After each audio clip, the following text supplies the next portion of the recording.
Hey, what's up everybody? Today I'm going to talk about all of the gear that I took to Kodiak Island, Alaska to film a bear hunt with 2 Navy SEALs. All right, so I've got a buddy of mine who's a former Navy SEAL and he's working on a project, so they wanted some content of the 2 of them out hunting for bears in Alaska. Now, dude, let me just tell you that was super exciting to hear about that at first. And I was like, heck yeah, sign me up for that. But then it was like, oh my God, what am I getting myself into? So I started doing research on what kind of gear I was gonna need, the clothing I was gonna need. I mean, we went into the backcountry, we slept in a tent, and we were in bear country the whole time. So I'm gonna walk you through all of the gear that I took with me. I'm gonna show you what worked the best, the things that I didn't need, and some surprising elements of what my actual favorite piece of gear was throughout the whole trip.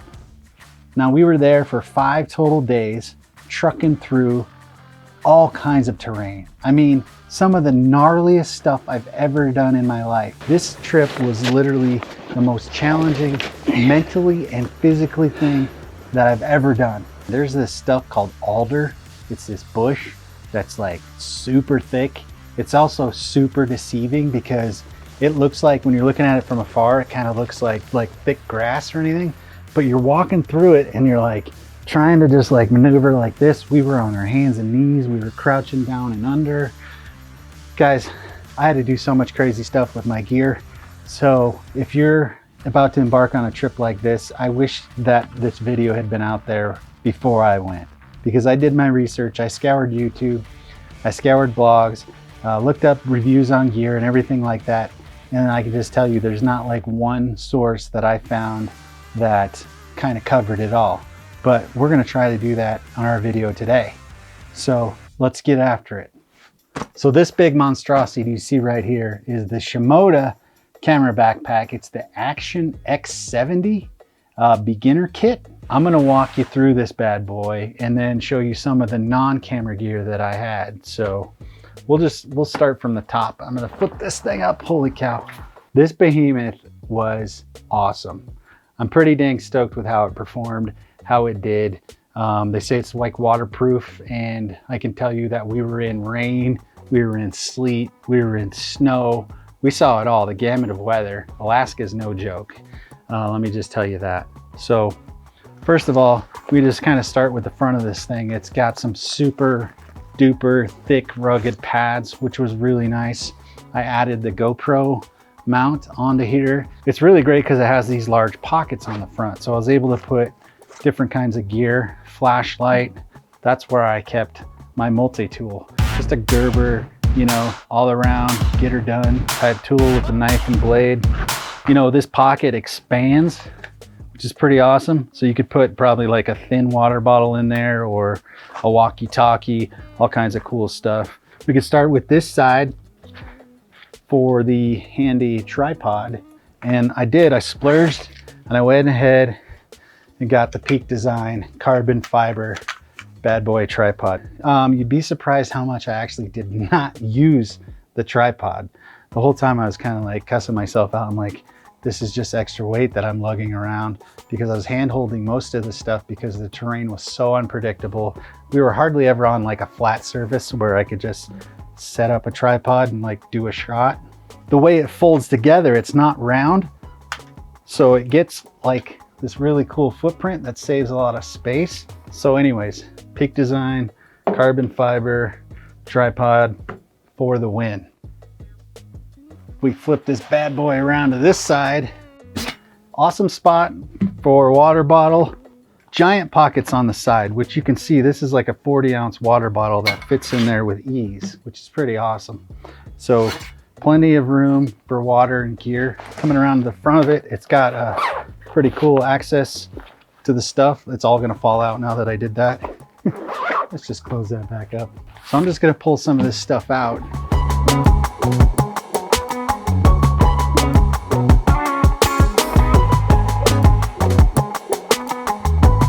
All right, so here we go. So this is a rainfly that I found on Amazon, and The funny thing is that I probably really didn't need it, because if I'd have trusted that this thing is waterproof like it says it was, which it totally was, by the way, I wouldn't have needed it.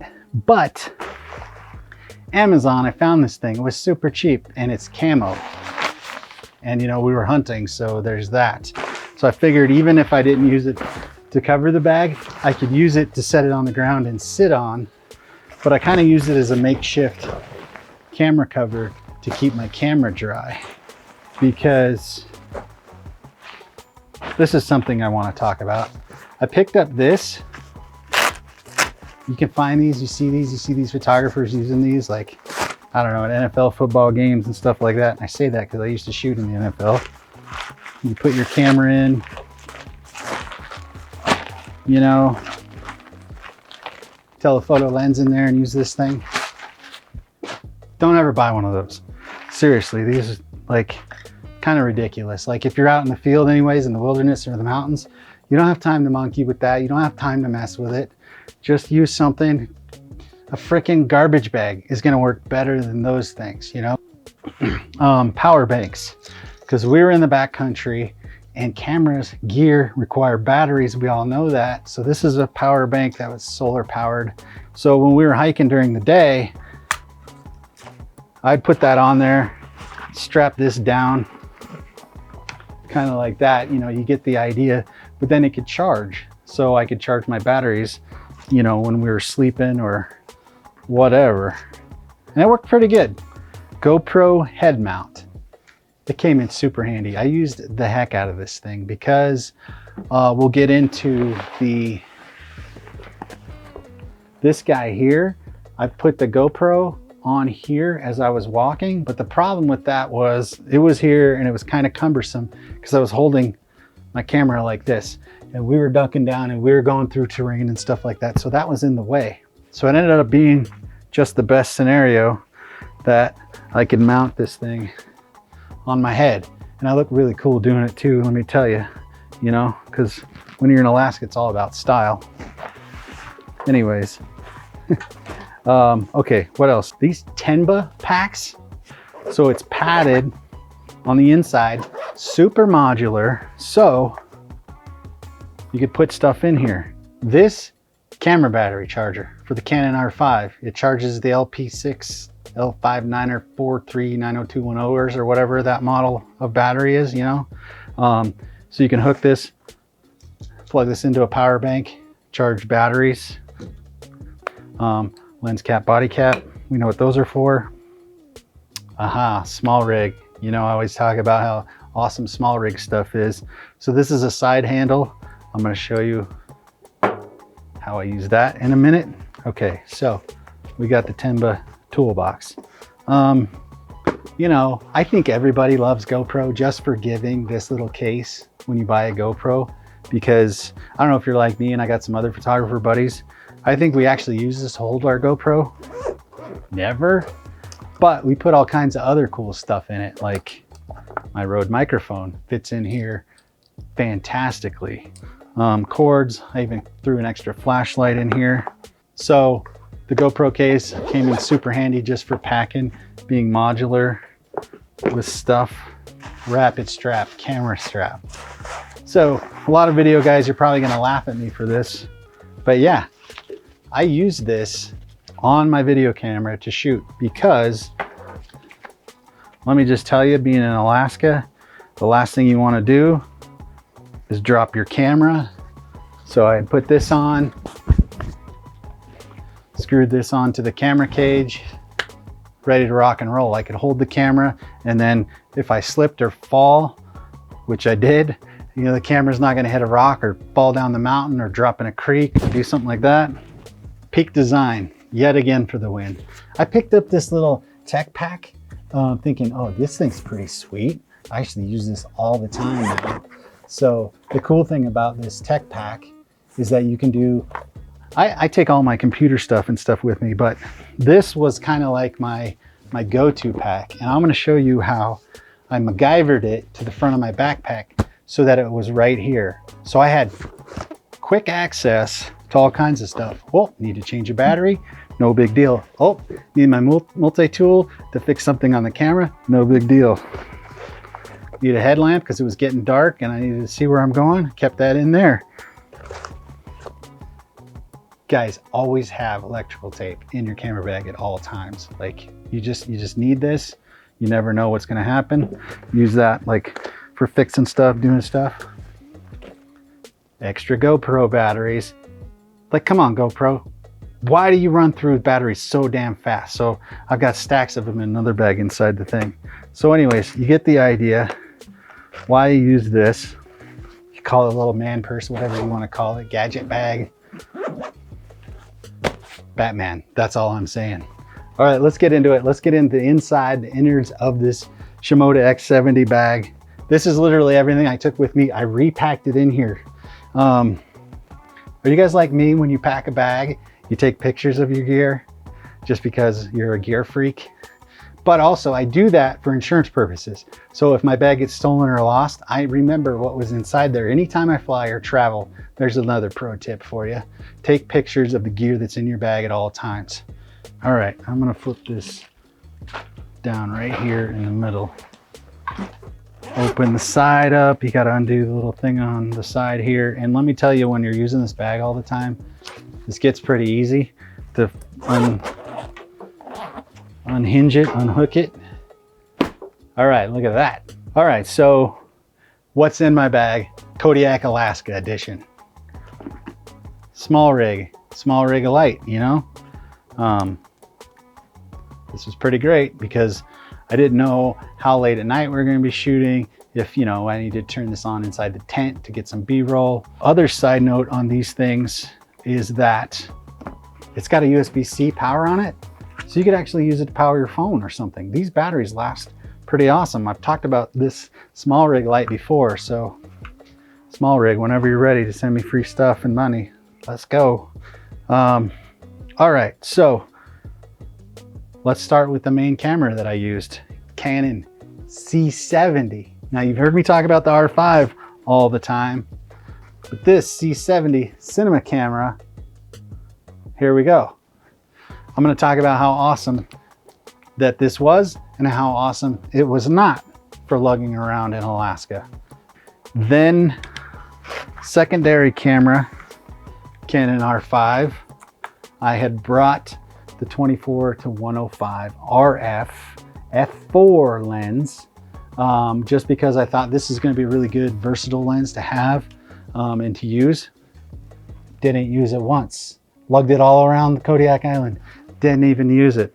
Found these awesome little camera battery holders they made by this company called Rugged.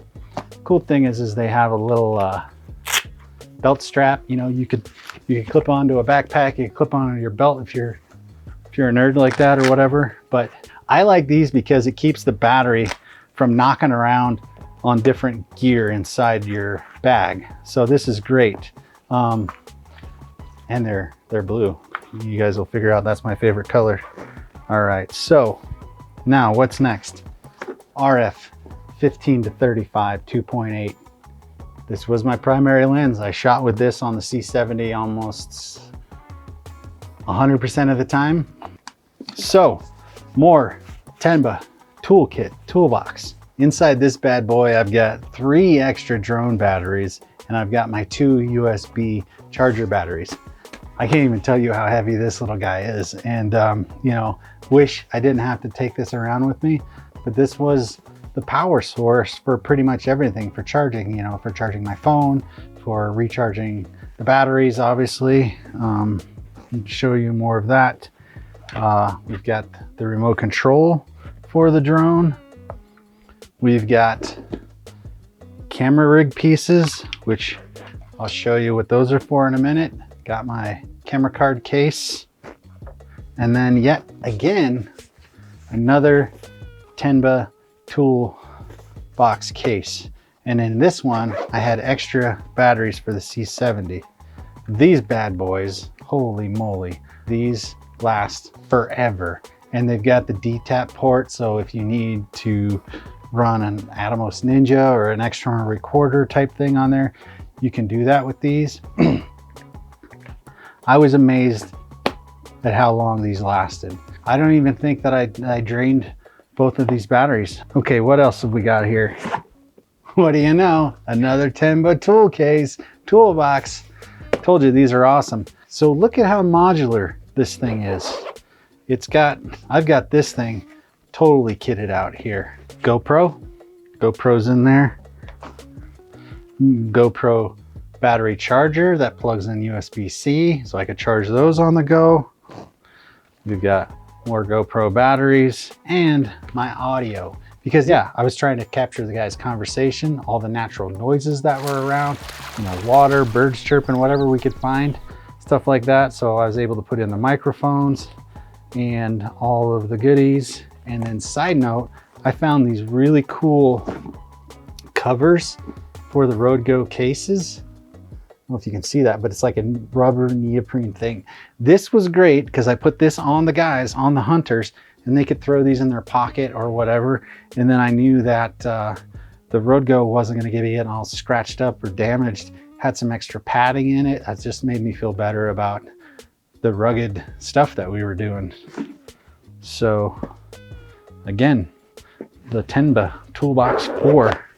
I've got a crap ton of these. All right, so the last piece of gear that I have in here that was probably one of the coolest things of camera gear that I had is the Canon RF 100 to 500.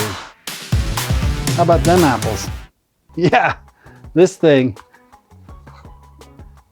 got the shot, let me tell you.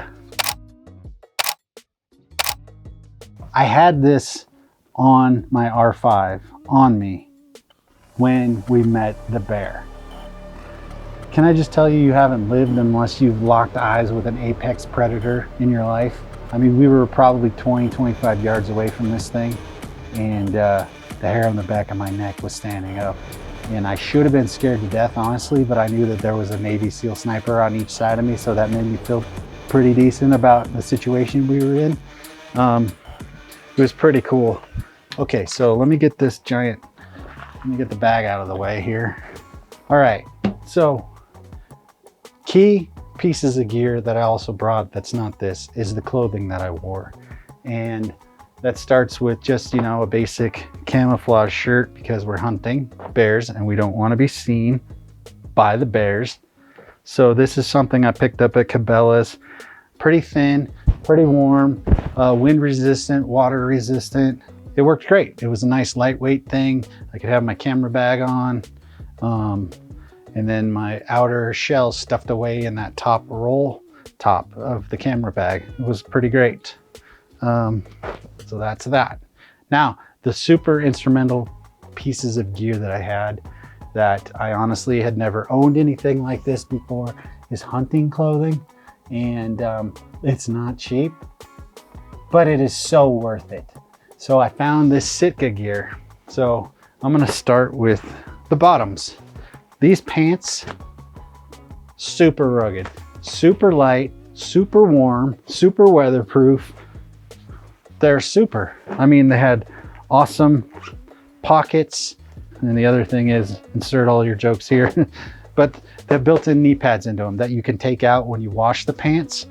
But, you know, as photographers, as filmmakers or whatever, you're crawling under the ground, you're crawling under trees, you're trying to get cool shots and cool angles, you know, I'm leaning on rocks, getting the guys' feet and their boots going through the water, you know, cool stuff like that, like all that tasty B-roll that we're always trying to capture. But these pants are awesome. I'm gonna put links to all of this gear in the description below. So, but anyways, like I said, these pants and then the matching jacket, which was awesome. So this thing kept me warm, kept the wind off me, kept the weather off of me. The material that this jacket is made out of, let me just tell you, it's like magic. I don't know, it's from another planet or something, but it is rugged. It is tough.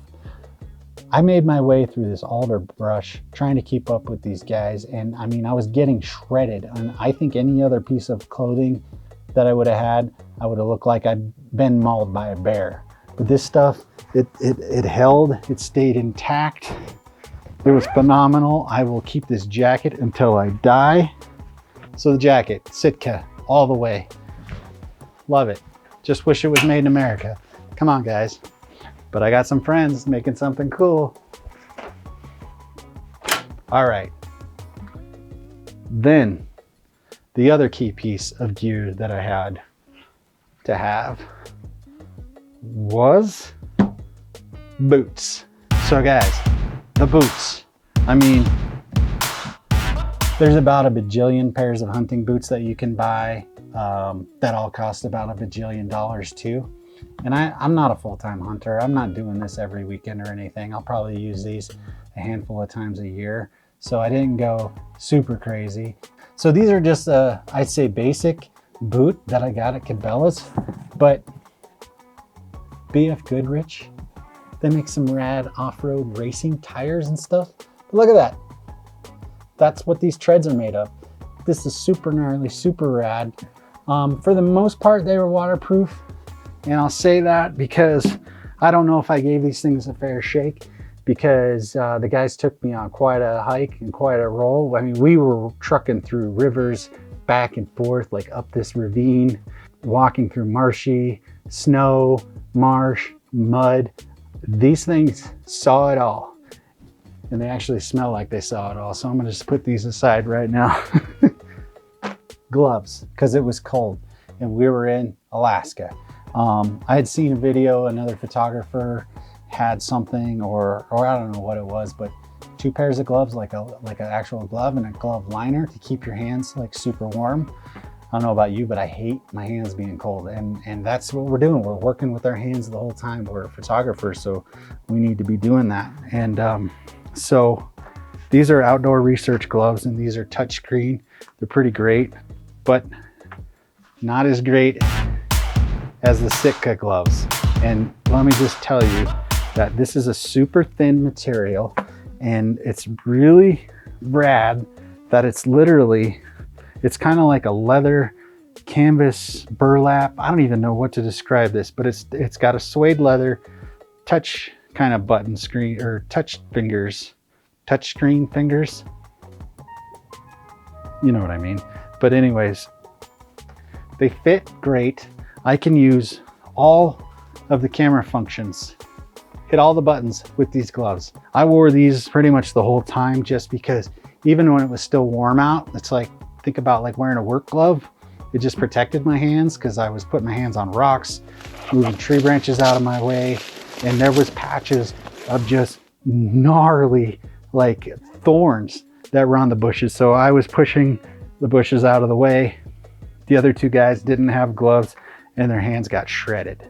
But these bad boys kept my hands protected. They kept them warm. This was literally my favorite piece of gear from the whole trip, are these gloves. I'm telling you, it wasn't any of this fancy camera stuff. It was these Sitka gloves. So thanks, Sitka, for making those.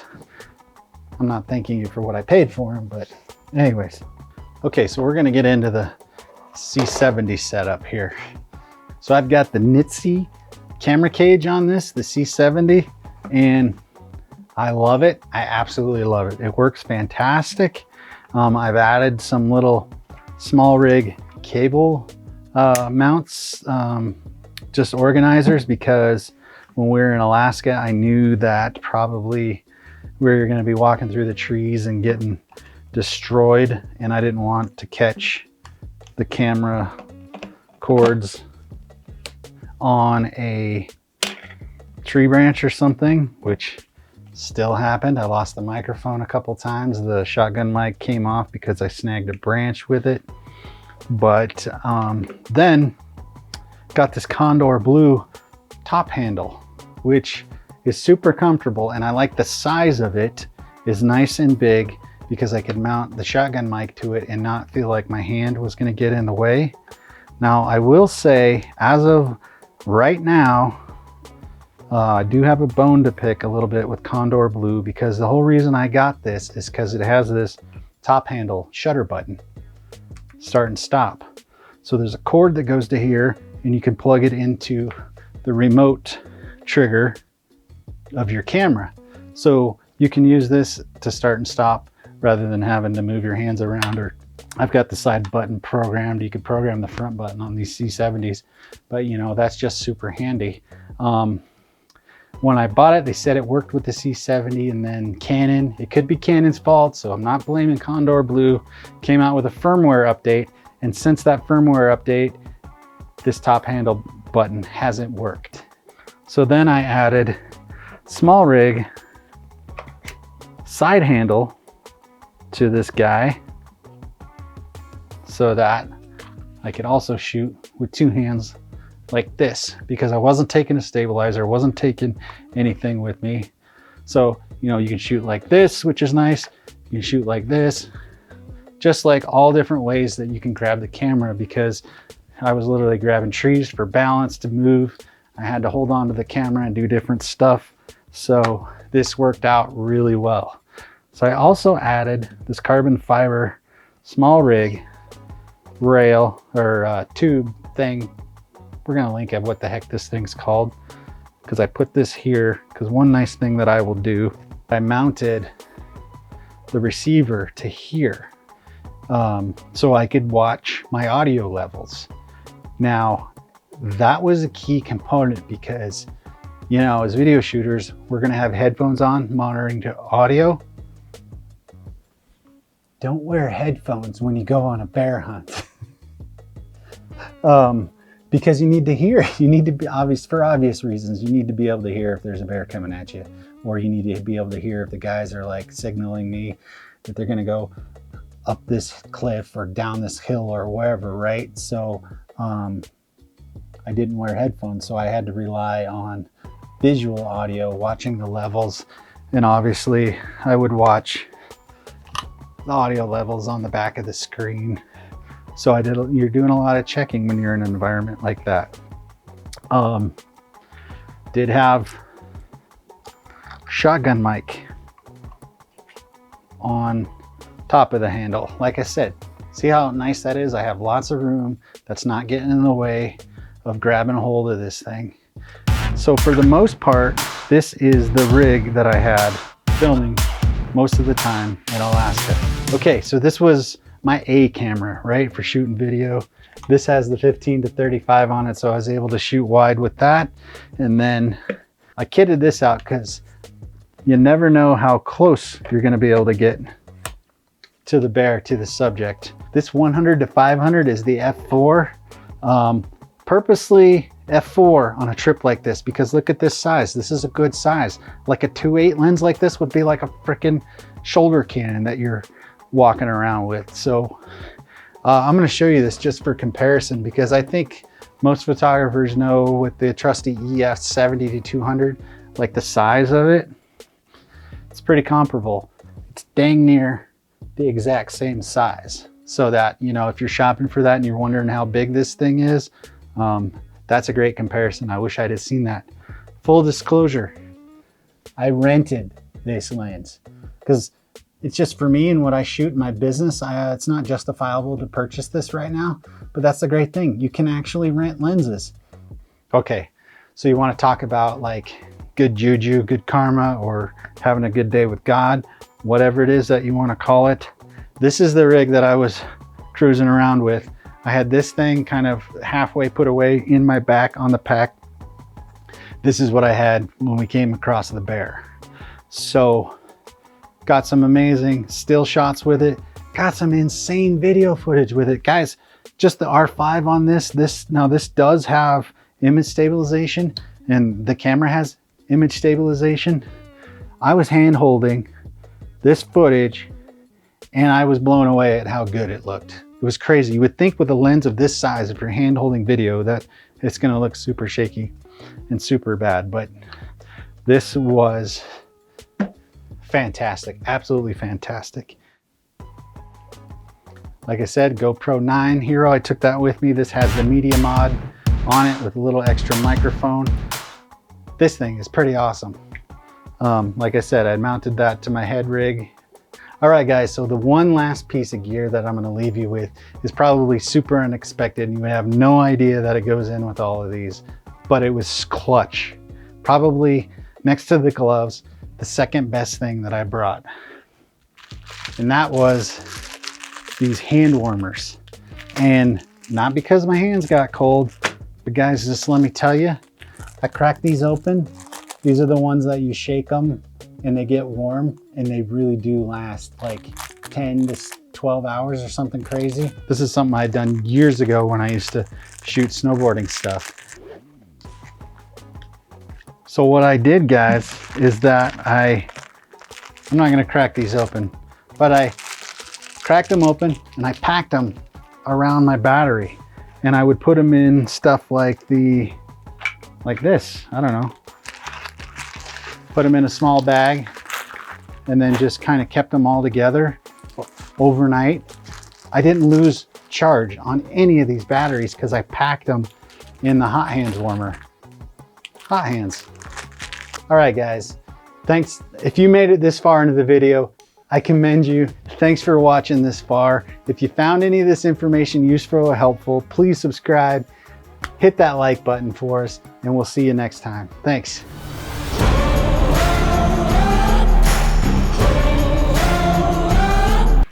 Hot hands, get them while you can. Hot hands.